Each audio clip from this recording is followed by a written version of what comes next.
एवं मांग संख्या 39 पशुपालन के ऊपर मेरे को बोलने का समय दिया, आपका बहुत बहुत धन्यवाद।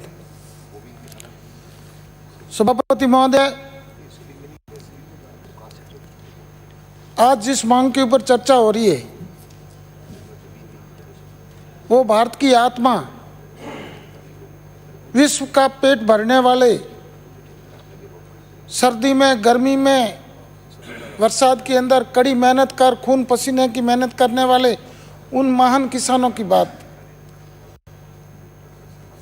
सभापति महोदय, पिछले 110-15 दिन से भारत के किसान दिल्ली के बॉर्डर पर धरने पर बैठे। आज अपने यहाँ किसानों की बात कर रहे हैं और सेंटर के माननीय प्रधानमंत्री जी, माननीय गृह मंत्री जी, उनको 1 मिनट भी समय नहीं है, क्योंकि 5 राज्य के चुनाव आ गए। उनको चुनाव जीतना है, किसानों की उनको कोई पड़ी नहीं है। किसान 200 किसानों की मौत होगी, 260 किसानों की मौत होगी, उनके लिए 1 मिनट भी श्रद्धांजलि देने का इनके पास समय नहीं है। और ये कह रहे हैं कि 3 काले कानून जो किसानों की आय दुगनी कर देंगे। अभी कोई गेहूं की बात कर रहे हैं, कोई चने की बात कर रहे हैं, डीजल की किसी ने बात नहीं की।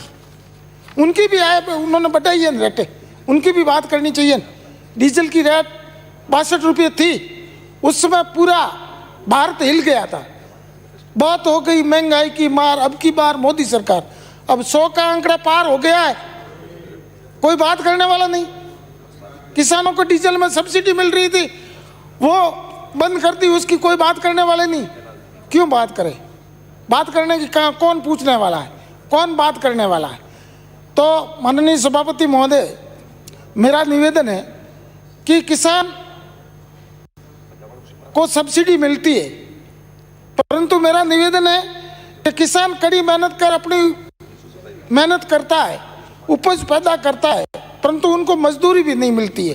तो मेरा सरकार से निवेदन है कि किसान कृषि को नरेगा में जोड़ा जाए और नरेगा के अंदर टांके के में या बेरी के अंदर मेड़बंदी के पैसे देते हैं, वो पैसे यदि किसान के तारबंदी के लिए दिए जाए तो किसान को बहुत बड़ा सबल मिलेगा।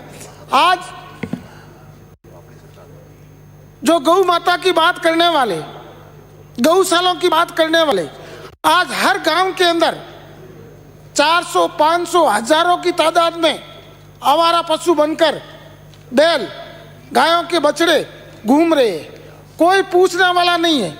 जो गौशाला है वो एक उद्योग बन के रह गया है। दुधारू पशु जो दूध देने वाली हो और अच्छा कीमत देने वाली है, उसी को ही गौशाला में रखे जाते हैं। आवारा पशुओं को कोई भी कई जगह नहीं है। हमारे यहाँ एक गौशाला है, गांव वालों ने चंदा करके पूरा खर्चा वगैरह देने की बात कर ली, परंतु ये आवारे बैल घूम रहे हैं जो एक्सीडेंट कराते हैं। आने जाने वाले लोगों को उससे एक्सीडेंट हो जाता है, कई लोगों की जानें चली गई, इसको रखो, वो मना करते हैं। तो मेरा निवेदन है कि सभापति महोदय, कृषि मंत्री जी विराजमान है, इस पशुओं को गौशाला के अंदर आप अनुदान देते हो, उसी के तहत यदि किसान कोई पशुपालन का काम कर रहा है, उसको जो भी गवर्नमेंट का रूल हो उसके आधार पर अनुदान कुछ दिया जाए तो किसानों को सबल मिलेगा, पशुपालन के अंदर उनकी रुचि बढ़ेगी।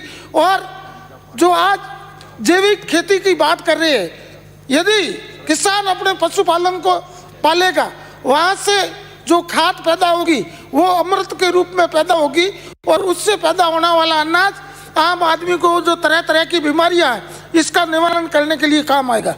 मेरा निवेदन है कि माननीय मुख्यमंत्री जी को मैं धन्यवाद देना चाहूँगा कि उन्होंने किसान प्रोडक्ट ऑर्गेनाइजेशन की घोषणा की, उसके अंदर 2000 करोड़ की घोषणा की।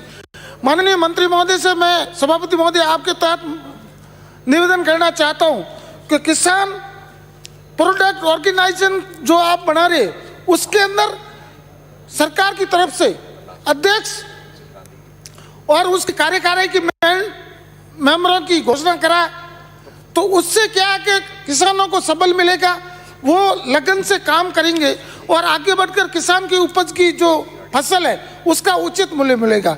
दूसरा मेरा निवेदन है कि माननीय गहलोत साहब ने जो ऋण माफी के अंदर 20,92,000 किसानों का ऋण माफ किया, उस समय 2017 के अंदर नोटबंदी हुई, कोपड़ी बैंक की वसूली नहीं हुई।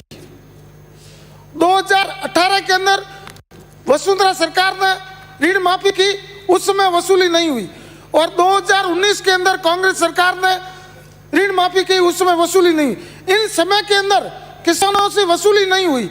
नहीं वसूली होने के कारण किसानों के जो भी पैसे रहे उनको डिफॉल्टर मान लिया। इस कारण से आज उनके खाता में एक पैसा भी नहीं है, तो भी उनको ऋण नहीं मिल रहा। तो मेरा सभापति महोदय आपके मार्फत मंत्री महोदय से सरकार से निवेदन है कि 2017 में जिस किसान के अंदर ऋण बकाया था वो अवधि पार उसको नहीं मानकर उसको ऋण दिलाने की कृपा करें। दूसरा मेरा निवेदन है कि नर्मदा नहर का पानी, मेरे क्षेत्र की बात कर रहा हूँ, नर्मदा नहर का पानी, नर्मदा नहर बन गई, उसके अंदर पाइपों का करोड़ों रुपए खर्च कर दिए, पंप सेट लगा दिए, परंतु आज दिन तक सिस्टम स्टार्ट नहीं हुआ।